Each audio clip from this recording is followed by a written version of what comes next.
So, at kami nagbabalik dito sa Jarir kasi bibili daw siya ng headphone na pang exercise. Oh my God, that's very expensive, dude. Come on. Oh my God, look at the price. Oh my God. That's so expensive.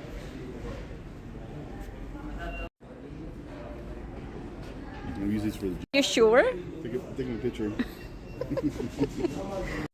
So, hindi na siya bumili kasi nga mahal.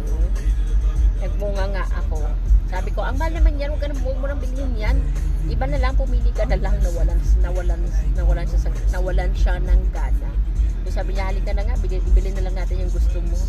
Kasi bibili ako ng initan ng tubig, kaya hindi na ituloy. Mahal-mahal kasi, Diyos ko, 2,000 mahigit. Magkano yan, no? Kaya hindi na siya bumili.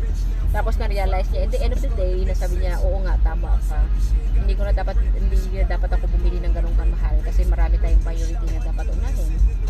Diba? Ganun dapat. Minsan, kailangan mo rin magbunga.